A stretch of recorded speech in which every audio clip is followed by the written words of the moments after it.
الحي القيوم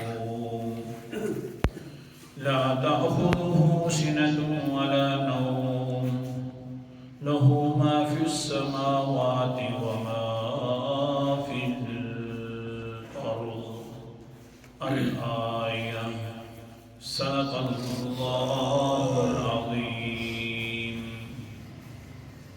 اللہ ہی ہے نا کہ لا الہ الا ہو، کہ نہیں ہے کوئی عبادت کے لائق مگر وہی۔ الحیو کیونکہ ہمیشہ زندہ رہنے والی ذات ہے، القیوم کیونکہ دوسروں کو تھام کر رکھنے والی ذات ہے۔ لا تأخذہ سنۃ ولا نوم، کیونکہ نہیں آتی اس کو اونگ اور نہ نیند، لہ ما فی السماوات، اور کیونکہ اسی کی ملک کے اندر ہے ما تمام وہ چیزیں جو فی السماوات آسمانوں میں ہیں، وما فی الارض اور تمام وہ چیزیں جو زمین میں موجود ہیں۔ سورۃ البقرہ کا اہم مسئلہ جو تھا وہ ہے لا الہ، اور پھر اس سورۃ بقرہ کے اندر آیت الکرسی میں اللہ تعالیٰ نے یہ لا الہ الا اللہ والا مسئلہ بیان فرما کے عقلی دلیل سے بیان فرمایا، وضاحت کی۔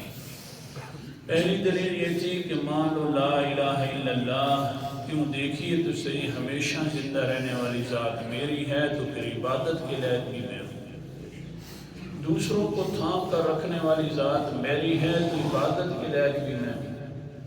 اور پھر فرمایا کہ مجھے نیند نہیں آتی، نیند تو اپنی جگہ رہ گئی، مجھے تو اونگ بھی نہیں آتی۔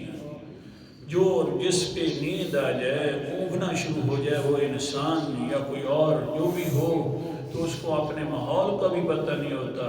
جب اپنے ماحول کا پتہ نہیں ہوتا، اپنے ارد گرد کا پتہ نہیں ہوتا، تو پھر تمہاری باتوں کا کیسے پتہ ہوگا؟ لہذا میں نیندوں سے پاک، اونگوں سے پاک، تو عبادت میری کیا کرو۔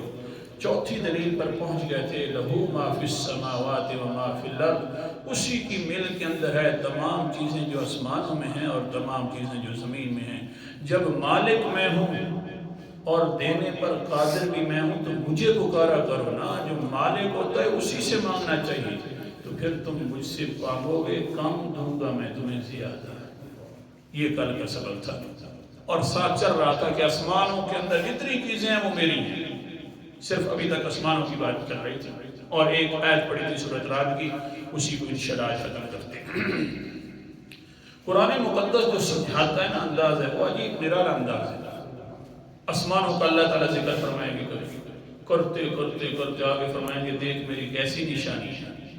اگر تو ان نشانیوں کو مانتا ہے تو قرآن مقدس بھی تو تیری ایک آیات اور نشانی ہے نا، اس کو بھی ماننے پھر ساتھ۔ چھوٹی چھوٹی تو ساری آیات کو مانتا ہے، میری بڑی آیات ہے اس کو کیوں نہیں مانتا؟ قرآن مقدس کا انداز۔ اعوذ باللہ من الشیطان الرجیم، بسم اللہ الرحمن الرحیم۔ سورۃ الرعد 13واں پارہ، آیت نمبر میرے سامنے 2 کھلی ہوئی ہے۔ اللہ تعالیٰ فرماتے ہیں اللہ الذی رفع السماوات بغیر عمد ترونها ثم استوى علی العرش، اللہ تعالیٰ نے سارے آسمان بغیر ستون کے پیدا کر دیے۔ اے انسان اتنے اختیار چلا رہا ہے، دیکھنا تو بھی مانگے گا، ملک جو میری ہوگی، قدرت بھی رکھتا ہوں، مانگے گا تو اپنے اختیاروں کے ساتھ تجھے بھی دے دوں گا۔ آسمانوں کو اپنے اختیاروں کے ساتھ کھڑا کر دیا ہے، ستونوں کی بھی ضرورت نہیں پڑی نا۔ وَسَخَّرَ الشَّمْسَ ثُمَّ اسْتَوَى عَلَى الْعَرْشِ، پھر میں عرش کے اوپر مستوی ہو گیا۔ اس کا پہلے ایک مرتبہ میں درس دے چکا ہوں، پھر دوبارہ ذکر نہیں کرتا۔ آگے چلیے، وَسَخَّرَ الشَّمْسَ وَالْقَمَرَ كُلٌّ يَجْرِي لِأَجَلٍ مُّسَمًّى، آسمانوں کے اوپر سورج ہے، چاند ہے اوپر نظر آنے والے، میں نے چاند کی منزلیں بھی بنا دی ہیں، سورج کی منزلیں بھی بنا دی ہیں، کل یجری لأجل مسمى، ہر ایک چلتا رہتا ہے اپنے مقرر وعدے تک، اپنے مقرر وعدے پر بھی چلتا ہے، چلتا رہے گا قیامت تک چلتا رہے گا۔ اے انسان کبھی تو سوچا بھی کرنا کہ سورج اپنے مقرر وعدے پر نکلتا ہے، یوں کبھی نہیں ہوا کہ کبھی لیٹ ہو گیا اور کہو کہ اوہو آج سورج نہیں نکلا، خیر ہو انشاءاللہ۔ چاند نہیں نکلا اپنے وعدے سے لیٹ ہو گیا، ہاں کوئی مجبوری پڑ گئی ہوگی، نا ان کو دیکھنا ہم چلا کر لے کے آ جاتے ہیں اپنے وقت مقررہ پر، پھر منزلیں بھی بنا دی اور ساتھ ساتھ کیا کر دیا، سورت کا نام سورت زمر ہے، 23واں پارہ ہے۔ اللہ تعالیٰ فرماتے ہیں یکور اللیل علی النہار وَيُكَوِّرُ النَّهَارَ عَلَى اللَّيْلِ وَسَخَّرَ الشَّمْسَ وَالْقَمَرَ، آیت نمبر میرے سامنے 5 ہے۔ میں نے ان سورج کے ساتھ یوں بھی معاملہ کرنا شروع کر دیا، دن کے اوپر رات میں نے چڑھا رکھی ہے، قمر کے اوپر قمر کی مانند، اسی طرح پھر میں نے رات کے اوپر دن بھی چڑھا رکھا ہے، سورج کے ساتھ رات بھی، سورج گیا تو رات آ جاتی ہے، ہاں سورج نکلا تو رات چلی جاتی ہے، سارے کام کرنے والا میں ایک اللہ، کیونکہ مالک جو میں ایک اللہ، اللہ سبحان اللہ، سارے کام کرنے والا ایک اللہ میں ہوں، مالک جو میں ہوں۔ انسان جب مالک مانتا ہے تو مان لا الہ، عبادت کے لئے بھی صرف ایک اللہ تعالیٰ ہے۔ اللہ اکبر کبیرہ، یہی دلیل دی تھی حضرت ابراہیم علیہ السلام نے نمرود ظالم کو جس وقت وہ بیٹھا ہوا تھا، پہلی دلیل دی تو اس نے جان بوجھ کر کیا کیا، زندہ انسان جس کے لیے اس نے فیصلہ کر رکھا تھا اس کو چھوڑ دو، اس کو اللہ اکبر کبیرہ مار دیتا ہے، پھانسی چڑھوا دیتا ہے۔ جس انسان کے لیے آزادی کا حکم تھا اس کو قتل کروا دیا، اور جس کے لیے قتل کا حکم تھا اس کو آزاد کر دیا، اور کیا کہنے لگا، قال انا احیی و امیت، آیت نمبر میرے سامنے 258 ہے۔ اے ابراہیم صاحب جی، تو جو کہتا ہے اللہ زندہ کرتا ہے اور اللہ مارتا ہے، دیکھیے تو صحیح میں بھی زندہ کر رہا ہوں، میں بھی مار رہا ہوں۔ حضرت ابراہیم نے سوچا لاتوں کے بھوت باتوں سے نہیں مانتے، لہذا ہاتھ دلیل دے دو اس ظالم کو تاکہ اس کو بات سمجھ آ جائے، اس دلیل میں زیادہ نہ الجھو۔ کہنے لگے قال ابراہیم فإن اللہ یأتی بالشمس من المشرق فأت بها من المغرب۔ او ظالمان، آسمانوں کے اوپر کنٹرول ہے اور مالک ہے تو صرف اللہ تعالیٰ ہے، اس کے اوپر اور اس کے اندر جو چیزیں سورج اور چاند ہے اس کے اوپر کنٹرول کرنے والا مالک بھی اللہ ہے۔ اللہ تعالیٰ مالک ہے، سورج کو مشرق کی طرف سے لے کر آتا ہے، تو اتنا بڑا ہے تو مغرب کی طرف سے لے کر آ جانا۔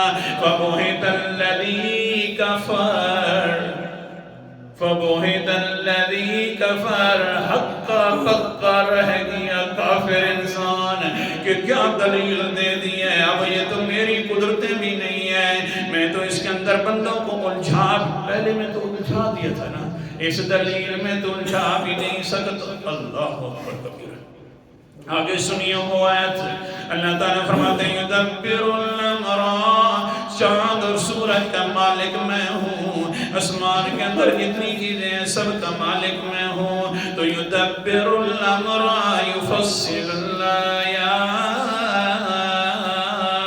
لعلکم بلقاء ربکم توقنون، پھر تدبیریں اور حکم بھی میرا چلتا ہے آسمانوں پر، اختیار چلانے والا کون ہے؟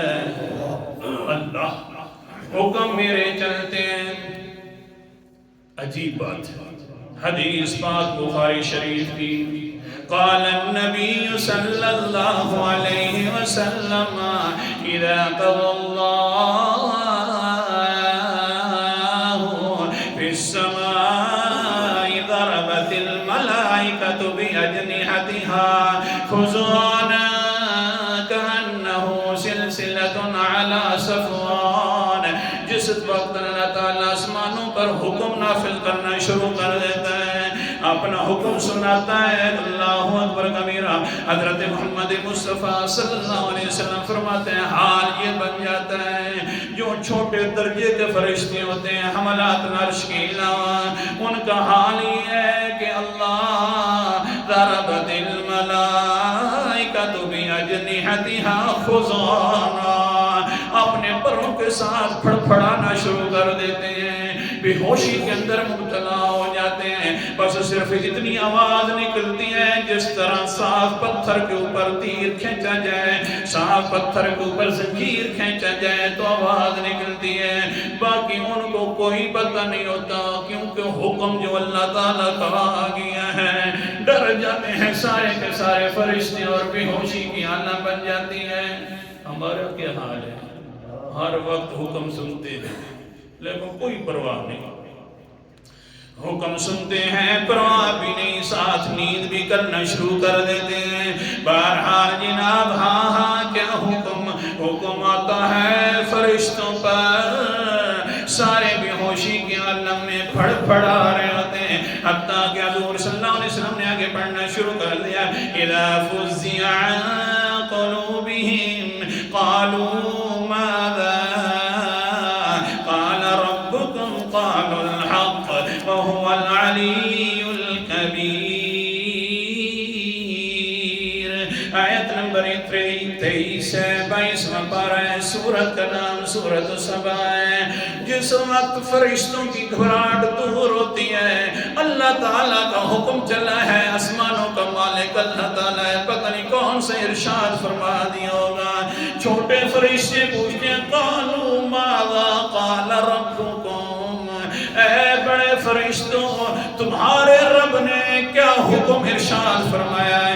قالوا الحق، سارے فرشتے کہتے ہیں جو صحیح رہ گئے تھے، وہ جو عرش کو اٹھانے والے فرشتے نے کہتے ہیں جو بھی اللہ نے حکم فرمایا حق اور سچ والا حکم فرما دیا ہے، یوں فرمایا وَهُوَ الْعَلِيُّ الْكَبِيرُ، کیونکہ وہ بلند شانوں والا ہے، وہ بلند عظمتوں والا صرف اللہ ایک اللہ ہے۔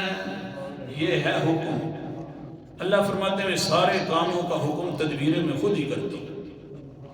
آگے پہ اللہ اکبر کبیرہ، اگلی آیت اللہ تعالیٰ فرماتے ہیں یفصل الآیات، اللہ اکبر، اے انسانات دیکھ تو صحیح نا ہم کس طرح تفصیل سے بیان کر رہے ہیں آیات مقدسہ کو، تاکہ تم اپنے رب کی ملاقات کے اوپر یقین رکھ لیں۔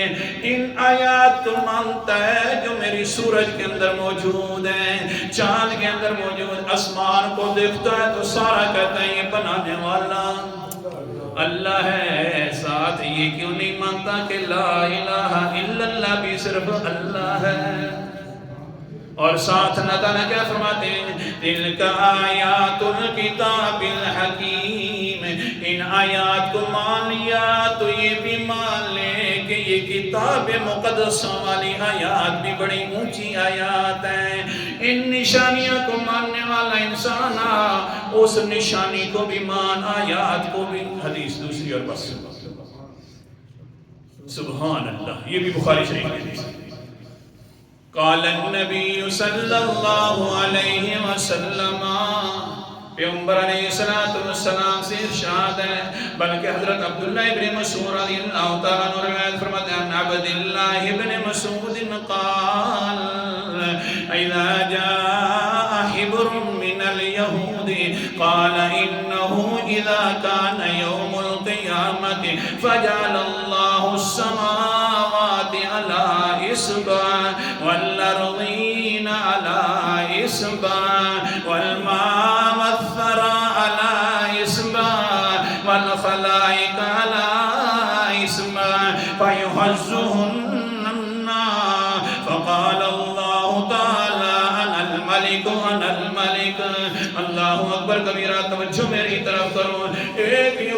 عالم آ گیا پیغمبر علیہ السلام کی محفل میں مسجد نبوی کے اندر آ کر کہتے ہیں بچ جاؤ میں نے پیغمبر کے ساتھ بات کرنی ہے. آ گیا مجلس کے اندر اور بیٹھ گیا اور کہنے لگا اللہ کے رسول جی قیامت جب آئے گی نا کیا ہوگا فَجَعَلَ اللَّهُ السَّمَاوَاتِ عَلَى إِصْبَعٍ سارے آسمانوں کو اللہ تعالیٰ ایک انگلی کے اوپر کھڑا کر دے گا. اللہ اکبر کبیرہ والارضین علی اصبع زمینوں کو دوسری انگلی پر کھڑا کر دے گا. اللہ کی شان ہے جیسا بھی کرے گا ہمارا ایمان ہے. اور تیسری کیا کام ہوگا والماء والثرى علی اصبع پھر پانی کو اور ساری زمین کی مٹی کو تیسری انگلی پر کھڑا کر دے گا. اور پھر آگے کیا ہوگا والخلائق علی اصبع مخلوقوں کو اللہ تعالیٰ ایک چوتھی انگلی کے اوپر کھڑا کرے گا. پھر سب کچھ جوڑے گا گھمائے گا اور کہے گا انا الملک میں ہی بادشاہ ہونا میں ہی ساری قدرتوں کا مالک ہوں. دیکھو تو صحیح میرے علاوہ آج کوئی بادشاہ نظر نہیں آ رہا کوئی آج مالک نظر نہیں آ رہا. دنیا کے اندر تو لوگ کہتے تھے ہماری جائیداد ہماری ملکیت ہماری جدراٹ اب سارے جدراٹ بھی ختم ہو گئی ہیں ملکیں بھی ختم ہو گئی ہیں. جب یہ باتیں کہہ رہا تھا تو حضرت عبداللہ بن مسعود فرماتے ہیں لقد رأیت النبی کہہ دو صلی اللہ علیہ وسلم یضحک حتی بدت نواجزہ تعجبا وتصدیقا لقولہ. جس وقت میں نے پیغمبر علیہ السلام کو دیکھا تو آپ علیہ السلام کتنا مسکرا رہے تھے کہ آپ کی داڑھی مبارک بھی نظر آ رہی تھی اندر سے تعجب بھی کر رہے تھے ساتھ تصدیق بھی کر رہے تھے ہے تو سچا انسان. لیکن ساتھ اللہ کے پیغمبر قرآن مقدس کی آیات بھی پڑھنا شروع کر دیتے ہیں. فرماتے ہیں وما قدر اللہ حق قدره إذ قالوا ما أنزل الله على وما قدر الله حق قدره. سورت کا نام سورت زمر 24واں پارہ آیت نمبر میرے سامنے 67 ہے. اللہ فرماتا اللہ کے پیغمبر فرمانے لگے جس طرح یہ مانتے ہو ساری باتیں لیکن جس طرح اللہ کی قدر کرنے کا حق تھا وہ ظالموں وہ کیوں نہیں کرتے. وَالْأَرْضُ جَمِيعًا قَبْضَتُهُ يَوْمَ الْقِيَامَةِ وَالسَّمَاوَاتُ مَطْوِيَّاتٌ بِيَمِينِهِ. واقعتاً زمین اللہ تعالیٰ اپنی مٹھی میں لے لیں گے قیامت والے دن. آسمان اپنی مٹھی کو اوپر چڑھا لیں گے جس طرح بھی اللہ کی شان ہے. یہ سارے کام ہیں واقعتاً یہ مان رہا ہے یہودی تو یہ بھی مان سبحان اللہ اللہ یہ بھی مانا حق کرنا قدر کا جس طرح قدر کرنے کا حق ہے یہ بھی مانا سبحانہ وتعالی عما یشرکون. اللہ پاک ہے شریکوں سے پاک ہے. جن کو تم شریک بنا رہے ہو حضرت عزیر کو جن کو تم شریک بنا رہے ہو حضرت موسیٰ کو اللہ ان سے بہت اونچا اور بلند و بالا ہے. یہ آیات مانتا ہے تو یہ بھی آیات مانا لا الہ قدر کرنے کا یہ حق ہے. ظاہری علامات مانے آیات مانے اور اچھی جو علامات اور حقیقی علامت جو اللہ تعالیٰ نے یہ بدلانے کے لیے پیش فرمائی ہے کہ میں الہ ہوں وہ نہ مانے تو اللہ کی قدر کرنے کا حق ادا نہ ہوا. اللہ تعالیٰ عمل کرنے کی توفیق عطا فرمائے.